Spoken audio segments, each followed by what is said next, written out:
morning and welcome back to the channel, and happy Christmas to everyone. And what better than putting some more mods on the 1290 on Christmas Eve. We've got the Scott's damper, the triple clamp mount. So, these are a must for me, I love them. So we're going to get that on and we'll show you the final result. Let's get cracking.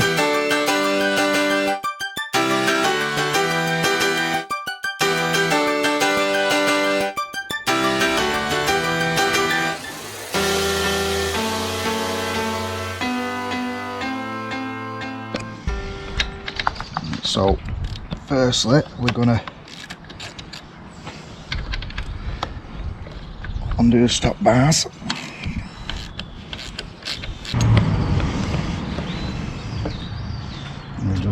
Then we've got to take this toolbox out. There's 4 screws. Let's put the screws in there.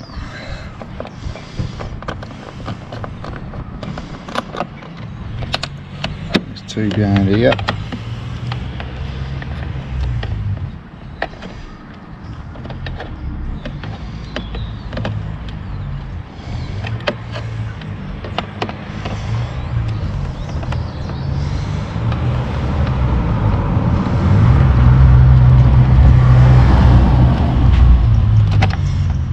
Out. And you've got the plug here, it's tucked in. You can either just hang it down, screws in there so it won't get lost. Right, now what we've got to do is undo this. You just lift it up a little bit. So as you can see, the plate sits snug underneath there, and that tab you have to make sure it's pushed down onto the chassis. You can see the hole there. So now I'm going to put the insert back in and bolt.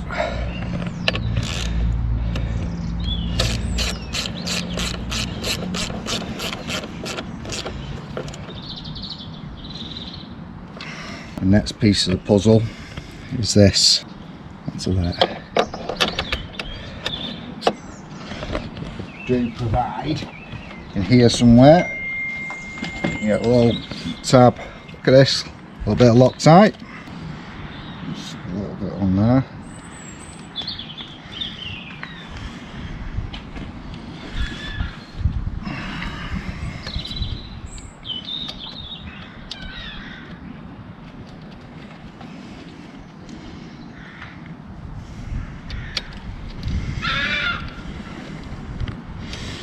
Take this one out.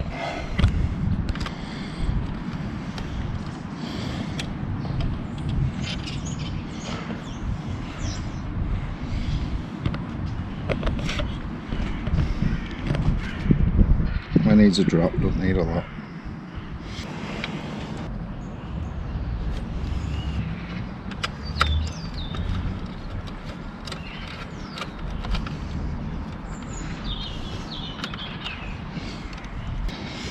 Right, so with them tight now, the next job is we'll just have to take it onto full lock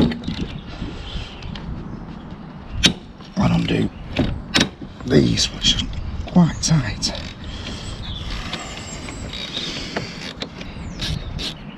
Now, as you'll see when I take this off, it's important. You see how this is stepped. So obviously if you have it facing forward, your bars go forward. You have it facing back, your bars set back. So I'm going to keep it like that. So, because when you're standing, I prefer to be over the bike, and it's comfier for on the road. The triple clamp I've gone with is the wider version, because eventually, rather than having them, I'm going to have the flex clamps, and you have to have the wider version for them flex clamps. So as you can see here, you've got numerous settings. A bit of Loctite.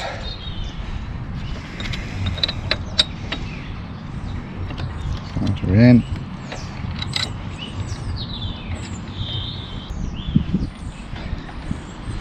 Next one.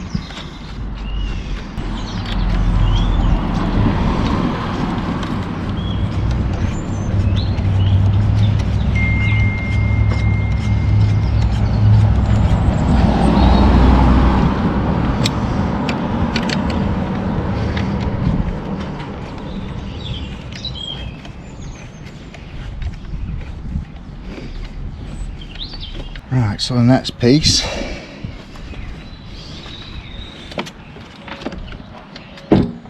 is the damper, which I think we've got to put the damper on before we put the clamps back on, but it don't really matter. So we'll obviously make sure that's lined up, that's in there, like so. We've just got to make sure it's sat flat and this bracket isn't touching the bottom of the peg, which is fine. Obviously these bolts have got Loctite supplied on them.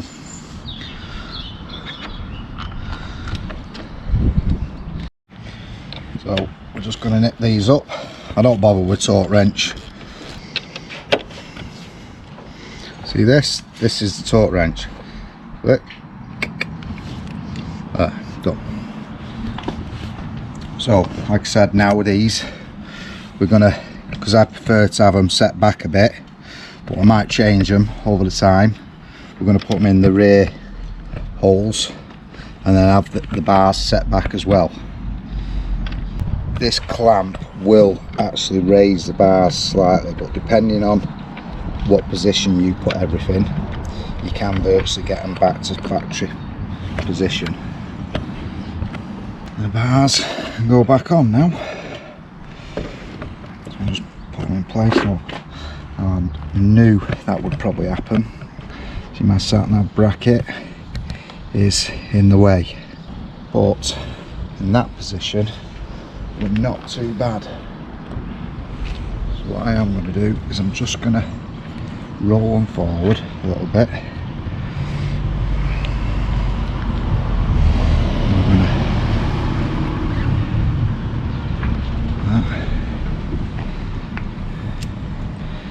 So the dot goes to the rear. And one thing you need to bear in mind with these clamps is always clamp them up evenly. I have got the bars rolled forward quite a bit there, but for now I'm going to have them roll forward because of this. I may take that off, but I'm going to roll them forward just to see how we get on. I'm just going to knit these up. Like so. One of the problems I did have with putting this iconic mount on is the bars touching the screen. So now we're going to go to full lock. Yeah, so the touching. So I am going to have to roll the bars back. So there you have it, the finished product. So just to recap, obviously you've got to take this out, take your clamps off, and then basically this bracket fits underneath the actual plastic. But one thing to bear in mind, if like me you've got the Iconics bracket for sat nav, is everything gets pushed out, so the screen comes out a little bit. So at the moment I've got it set, it's just missing. The only downside to having all this kit on, and there's always downsides to all these additionals you put on bikes, is the screen now. If I lift it up like that, which you can't lift up all the way anyway, the bark buster catches, well it doesn't on this side for some reason, but it does on that side, which may be because I've not got the bars in line. But if you see there, it's just catching, so maybe I can just move the bars across a little bit, but it's not a problem at the moment. So we've got the slight risers, got it in the factory position with the bars just rolled back a little bit, the levers pointing down slightly, and that's it. And now we're going to fit these R&G spindle sliders. There you have it, all on. They've got to be the quickest sliders I've ever fit.